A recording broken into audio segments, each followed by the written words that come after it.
বিশ্বকাপটা যেভাবে চেয়েছিল সেভাবে শুরু করতে পারেনি 5 বারের বিশ্ব চ্যাম্পিয়ন ব্রাজিল।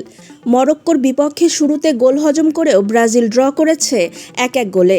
দিনের অন্য ম্যাচে হাইতিকে হারিয়ে স্কটল্যান্ড উঠে গেছে সি গ্রুপ পর্বের শীর্ষে। এই ড্রয়ের পর ব্রাজিল নিজেদের পরবর্তী ম্যাচ খেলবে বাংলাদেশ সময় আগামী 20 তারিখ। সেদিন তাদের সামনে প্রতিপক্ষ হিসেবে থাকবে গ্রুপের তলানিতে থাকা দল হাইতি। এরপর বাংলাদেশ সময় 25 জুন ভোর 4টায় স্কটল্যান্ডের বিপক্ষে খেলবে সেলেসাওরা।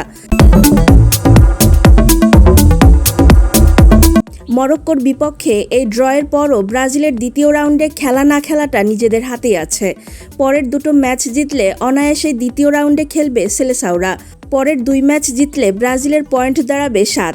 2022 বিশ্বকাপে এর চেয়ে কম 6 পয়েন্ট নিয়েও গ্রুপ সেরা হয়ে দ্বিতীয় রাউন্ডে উঠেছিল। এবারও সেটা হওয়া অসম্ভব নয়। তবে এবার পরের 2 ম্যাচ জিতলে গ্রুপ চ্যাম্পিয়ন হবে কিনা সেলেসাওরা তা নিশ্চিত নয়। ওদিকে মরক্কো যদি শেষ 2 ম্যাচে জিতে যায় তাহলে তারা হয়ে যেতে পারে গ্রুপ সেরা। তবে সেক্ষেত্রে ব্রাজিলের চেয়ে গোল ব্যবধানে এগিয়ে থাকতে হবে তাদেরকে। সেটা যদি সমান হয় তাহলে কার্ডের ক্ষেত্রে যে দল এগিয়ে থাকবে তারাই হবে গ্রুপ চ্যাম্পিয়ন।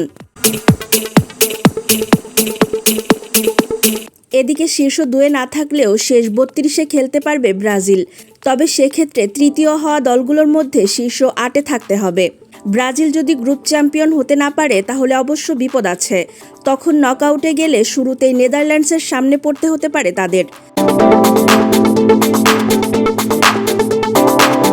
দর্শক, এই ছিল খেলার খবর। পরবর্তী খবর পেতে চ্যানেলটি সাবস্ক্রাইব করে সাথেই থাকুন।